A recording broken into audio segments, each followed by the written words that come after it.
Hello, my name is Nathan Johnson. I'm doing a documentary of a Hawaiian, the legend of Aikau.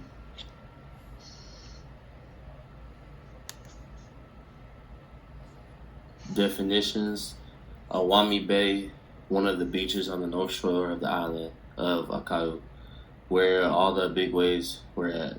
Aliyah, one of the first types of surfboards used by early Hawaiians. Eddie's favorite to use because of its round nose and flat back end. A hakula, a traditional Polynesian surfing vessel.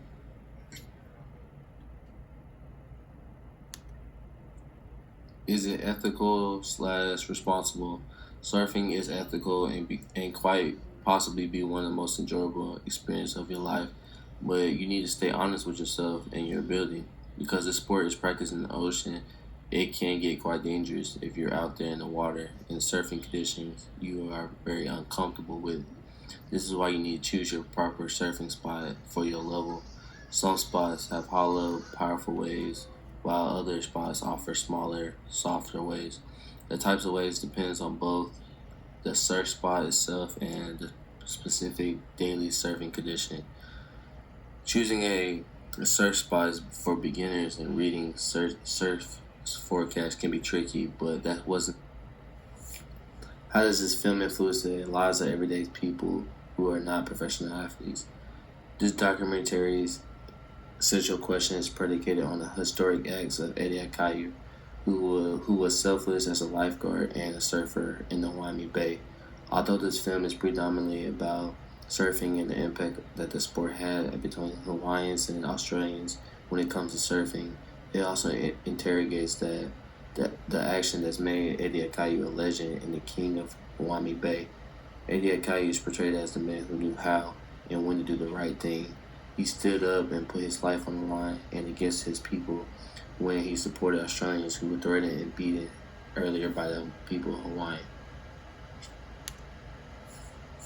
How is the subject oriented to the natural world around them? Since the beginning, Hawaiian people has always been connected by the ocean by hunting food and other resources and used the water as recreation purpose. For Eddie, he felt connected to the ocean to deal with any of his problems, such as when his brother died in a car accident coming from the Vietnam War. He used the water to cope with his feelings like a healing source for him. He knew he wanted to surf for the rest of his life. That's why he dropped out of school in high school in 11th grade. What makes this documentary interesting? It shows Eddie's supporting style and nature ways that inspires and encourages others to do good. Eddie died while trying to rescue his crewmates when Hakula sank. It was the dedication he had towards saving others. Akai's record as a lifeguard also speaks volumes to how he was so passionate about surfing and protecting his people. He undertook 50 missions and saved all the people involved in every one of them. As such, his action was inspirational and even persuades one to try to be like him. He was selfless from his sport and at the same time stood up for what was right for both communities and within his career.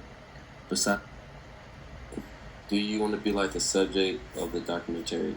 Yes, I do because I never learned how to surf, and it would be like if I lived on the island, I would be surfing, bro. I promise you, I would be learning how to surf. Like just being out there, I just like to swim, like the water. I would try to learn how to surf and just teach you to never give up and work on what you want to do. You know, so that's all they really could do.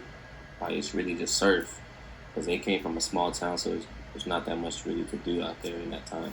So yeah. Also, I learned to be selfless. You know, what I'm saying help, learn how to help other people, learn how to teach other people. You know, so you don't know what you can learn from somebody else or just learning. You go. Thank you for watching. Surfs up.